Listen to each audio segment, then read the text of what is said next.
Քարի երկիր համարվող Հայաստանում այսօր քարի լրջագույն դեֆիցիտ ունենք, հայտարարում է վարչապետ Նիկոլ Փաշինյանը։ Մեր համայնքներում սուբվենցիոն ծրագրեր իրականացնելու համար քար ենք ներկրում արտերկրից, ինչը ինքնին արդեն այս նախադասությունը ցույց է տալիս, որ մենք խնդիրներ ունենք։ Եվ այդ 95%-ը իհարկե ավելացված արժեքի գնի մասով, կշռի մասով, գուցե ինչ որտեղ հասկանալի է, բայց ես կարծում եմ, որ մասնավորապես քարի մշակման եւ արդյունահանման ոլորտում մենք անելիքներ ունենք, որովհետեւ դա առաջինը մեր տնտեսության պոտենցիալն է եւ երկրորդը մեր երկրի կոլորիտը մեր երկրում ներկայացնելու հնարավորությունն է, ինչը մենք այդքան էլ լավ չենք անում։ Հայաստանի հանքարդյունաբերողների համաժողովին գործադիր մարմնի ղեկավարը կարևորում է հանքարդյունաբերության ոլորտը երկրի զարգացման, տնտեսական ակտիվության եւ հնայում արձանագրվող առաջանցիկ տեմպի տեսանկյունից։ Իսկ մարտահրավերների համատեքստում նա առանձնացնում է հատկապես Հայաստանի տարածքային ամբողջականությանը սպառնացող վտանգը, մասնավորապես։ Մենք հսկայական խնդիրներ ունենք ավազի արդյունաբերության ոլորտում, որովհետև այս այն ոլորտներից է, որ թափանցիկության լրջագույն խնդիր կա, եւ մենք այդ խնդիրները լուծելու դժվարություններ ունենք, այդ թվում այն պատճառով, երբ որ մենք վճռական քայլերի գնալու տրամադրվածություն ենք ունենում, շինարարության այս ծավալների պատճառով շատ արագ մենք ճնշում ենք զգում շինարարության ոլորտից, որովհետև պարզվում է, որ եթե ամեն ինչ ստանդարտի մեջ տեղավորենք, պարզապես այս գոնե ինչ որ մի բավականին երկար ժամանակ Հայաստանում շինարարությունը կանգնի, որովհետև հենց ավազի ոլորտում ահռելի ստվեր կա, ընդ որում ստվեր, որը ամեն օր մեր փողոցներով եւ մայրուղիներով երթևեկում է, բայց մենք այդ ստվերին հետ առնչվելու ձևերը չենք գտել եւ սա լրջագույն մարտահրավեր է։ Էլ չեմ ասում, որ մենք ստեղ պետական անվտանգության երևույթներ, տարածքային ամբողջականության խախտման խնդիրների հետ ենք առնչվում, եւ որ պարզվում է արագ գետից մենք ավազ արդյունահանելով մեր երկրի տարածքն ենք կրճատում, ոչ թե մենք, այլ նրանք, ովքեր դա անում են, եւ մենք այստեղ էֆեկտիվ հակազդման մեխանիզմներ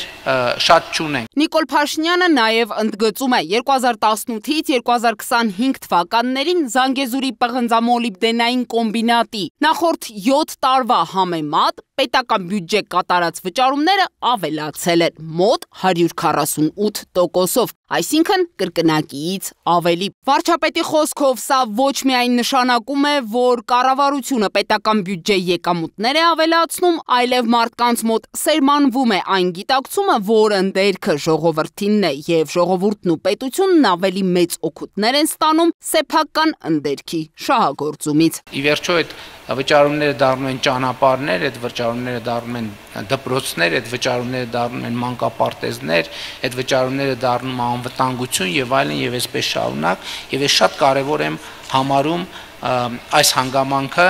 եւ ուզում եմ ընդգծել նաեւ, որ մենք 2018 թվականից շատ քննարկում ենք, առայժմ ավելի շատ քննարկում ենք մեր հանքարդյունաբերության համապատասխանությունը լավագույն միջազգային բնապահպանական ստանդարտներին։ Էս էլ է խնդիր, որ մենք իհարկե չեմ կարող ասել, թե ոչինչ չենք արել այս ընթացքում, բայց նաեւ հաստատված ավանդույթները կամ մշակույթը փոխելը հեշտ գործ չի։ Մենք պետք է սա հասկանանք, բայց մյուս կողմից պետք է նաեւ առերեսվենք այն խնդրի հետ, որ սա առաջնահերթություն է, որովհետև շրջակա միջավայրի նկատմամբ հոգսը շատ էական է, մանավանդ հիմա, մանավանդ այս շրջանում, մանավանդ սիմվոլիկ առումով, երբ մյուս տարի Հայաստանը հյուրընկալելու է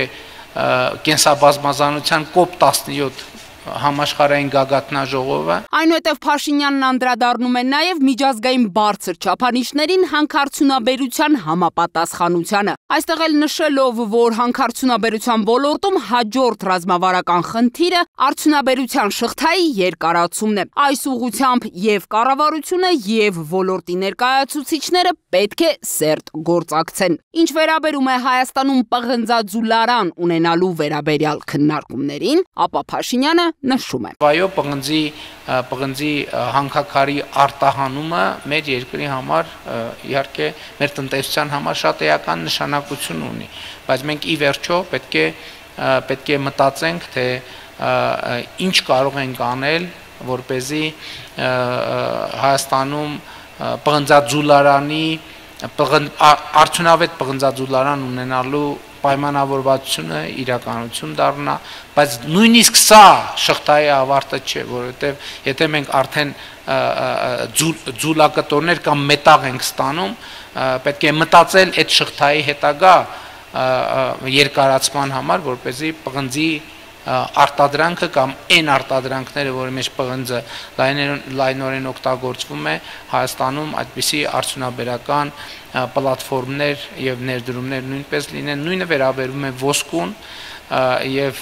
սա էլ մի խնդիր է, որը չափազանց կարեւոր է։ Ամփոփելով իր ելույթը վարչապետը հույս է հայտնում, որ ոլորտում արկա խնդիրների ուղղությամբ անխոնջ եւ հետևողական աշխատանքը տեսանելի ապագայում կտա իր պտուղները։ Հանքարդյունաբերությունը եւ վերականգնվող էներգետիկան ապագայի համաշխարհային տնտեսության հիմքն են, իսկ հանքարդյունաբերությունը Հայաստանի տնտեսության ողնաշարը։ Իր հերթին ընդգծում է Զանգեզուրի պղնձամոլիբդենային կոմբինատի գլխավոր տնօրենի առաջին տեղակալ Վարդան Ջհանյանը։ Օրինակ մի քանի տենց հաշվարկներ, հետազոտություններ եւ կանխատեսումների հիման վրա մենք տեսնում ենք, որ Հայաստանի հանքարդյունաբերության ոլորտը կարող է ապահովել մոտ 3 միլիարդ դոլարի արտահանում մի քանի տարվա ընթացքում, 5-6 տարվա ընթացքում 3 միլիարդ արտահանումը դա ավելի շատ է, քան ամբողջ Հայաստանի Հանրապետության արտահանումը 2021 թվականին։ Ուղղակի համեմատության համար ասեմ, որ մյուս հաջորդ ոլորտը, որ ունի այդպիսի ներուժ, ոչ թե այդպիսի, այլ երկրորդ արտանող ոլորտը դա ծխախոտի արտահանումն է, եւ ծխախոտի արտահանումը մոտարապես 300 միլիոն դոլար է տարեկան։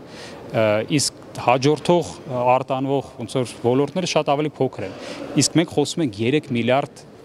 արտահանման մասին, այսինքն անհամեմատելի է մեր ոլորտը մնացած ոլորտների հետ։ Ընթացիկ տարում արդեն երկրորդ անգամ անցկացվող այս համաժողովին մասնակցում էին նաև կառավարության անդամներ, միջազգային ներդրողներ ու հանքարդյունաբերության ոլորտի ներկայացուցիչներ։ Ձյանա Դավթյան, Free News, Ազատ լուրեր։